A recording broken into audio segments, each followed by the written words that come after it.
तो रशिया से 2 ट्रेन कोयला को लेकर इंडिया पहुंची। अब यहाँ से कोयला को लेकर इंडिया कैसे पहुंची, तो इंटरनेशनल नॉर्थ साउथ कॉरिडोर लेके ये ट्रेन रशिया से होते हुए यहाँ पर कजाकिस्तान, ये जो काकेशस पर्वत है, इसे पार करके ईरान के चाबहार पोर्ट पर पहुंचती है। ईरान के चाबहार पोर्ट के बाद फिर वहां से मुंबई पहुंच जाती है। तो यहाँ से ये इंटरनेशनल नॉर्थ साउथ कॉरिडोर जाता है।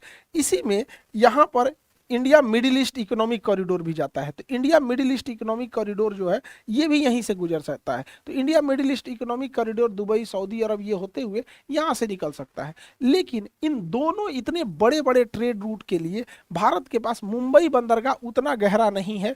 इसलिए मुंबई बंदरगाह से बहुत गहरा बनाने के लिए और वर्ल्ड लेवल का बंदरगाह एयर सीपोर्ट बनाने के लिए वहाँ पे मुंबई से थोड़ी दूरी पे वाधवन पोर्ट बनाया जा रहा है। वाधवन पोर्ट जो है ये टॉप दुनिया के, एशिया के जितने बड़े बंदरगाह उसमें टॉप 10 में ये आएगा। इतना बड़ा इसे बनाया जा रहा है। इस समुद्र के अंदर 6 किलोमीटर में बनाया जा रहा है ताकि गहराई वहां ज्यादा हो और बड़े से बड़े शिप को लाया जा सके यहाँ पर। तो ट्रेड इतना बेहतरीन बढ़ रहा है यहाँ पे। ये पोर्ट अगर बन जाएगा तो हम लोगों की कोलंबो पोर्ट से निर्भरता घट जाएगी, क्योंकि बहुत बड़े जहाज को हमें कोलंबो पोर्ट पे भेजना पड़ता था, वहां से फिर अनलोड करके मुंबई लाना पड़ता था, क्योंकि मुंबई बंदरगाह उतना अभी गहरा नहीं है। हालांकि कांडला जो है वहां पे नवा सीवा जो है, नवा सीवा बंदरगाह आधुनिक है, लेकिन उससे भी बेटर बनेगा ये वाधवन पोर्ट यहाँ पर। तो अभी ये कोयले से भरी जहाजें आ गई हैं। इसी बीच हम लोग की डील होती है रसिया के साथ। रसिया हमें already S-400 missile defence system दे दिया है।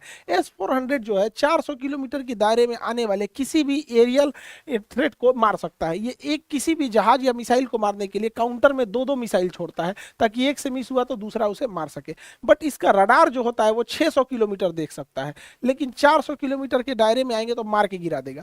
इतना पावरफुल है। दुनिया का सबसे पावरफुल ये जो एयर डिफेंस सिस्टम है S-400 है। अब भारत के पास ऑलरेडी S-400 है, लेकिन ऐसा डील हो रहा है कि बहुत जल्दी भारत को रसिया जो है भारत को S-500 भी दे देगा। S-500 की मारक क्षमता 500 किलोमीटर है। अभी S-500 को केवल रसिया यूज करता है, उसने किसी दूसरे देश को नहीं दिया है। ये दुनिया का सबसे खतरनाक एयर डिफेंस सिस्टम है। अब आप समझिए कि हम लोग अगर ये एयर डिफेंस S-500 मिल जाता है तो अगर हम इसे अमृतसर पे रखते हैं तो पाकिस्तान के अंदर कोई जहाज नहीं उड़ सकता है, क्योंकि उतनी अंदर तक वो देख सकता है और वहां पे मिसाइल से हमला कर सकता है। चाइना के पास भी ये सिस्टम है, लेकिन चाइना के पास केवल S-300 है, यानी ये केवल 300 किलोमीटर मार सकता है। और हमारे पास S-400 ऑलरेडी है।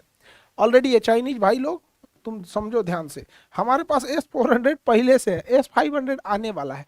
तो इसका मतलब अगर हम लोग सामने सामने की लड़ाई हो तो उसकी एयरफोर्स कितनी भी तगड़ी हो, वो मैक्सिमम हमारे अंदर 300 किलोमीटर पेनिट्रेट कर सकता है और हम लोग उसके अंदर 500 किलोमीटर कर सकते हैं। तो ये एक बेहतर डील है भारत और रसिया के बीच में, जो दिखाता है कि दोनों देशों के रिश्ते कितने मजबूत हैं, क्योंकि S-500 केवल और केवल रसिया यूज करता और किसी को नहीं दिया है। रसिया ने तुर्की को भी S-400 दिया था, जिसपे वेस्टर्न मीडिया ने बहुत बवाल मचाया था। और रसिया के पास बहुत ज्यादा ऑयल भंडार है, तो ये ऑयल रिजर्व को हम लोग टैंकर्स में से रख के और भारत तक इसको लेके आ रहे हैं, क्योंकि भारत में बहुत ज्यादा खपत है पेट्रोलियम का, जनसंख्या बहुत ज्यादा है। जब यूक्रेन और रसिया विवाद नहीं हुआ था तो हम लोग रसिया से जो तेल खरीदते थे वो 1 लाख बैरल पर डे खरीदते थे।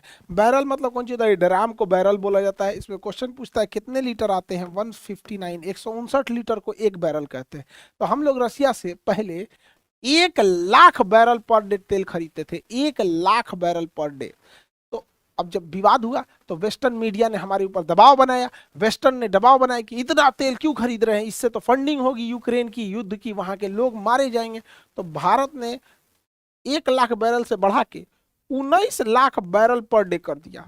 19 लाख बैरल पर डे हम कन्वर्ट कर देते हैं 30 करोड़ लीटर प्रतिदिन। तो हम लोग रसिया से तेल खरीद रहे हैं ना, 30 करोड़ लीटर प्रतिदिन खरीद रहे हैं, 30 करोड़ लीटर प्रतिदिन खरीद रहे हैं। अब वेस्टर्न पागल है सब, वेस्टर्न मीडिया ले यार ये भारत को किया क्या जाए है, न ये अमेरिका का सुन रहा है न यूरोप का सुन रहा है। तो भारत विश्व गुरु है, गुरु नहीं सुनता है जल्दी किसी का। हम लोग को अपना नेशनल इंटरेस्ट मायने रखता है, पहले उसको हम लोग देखते हैं।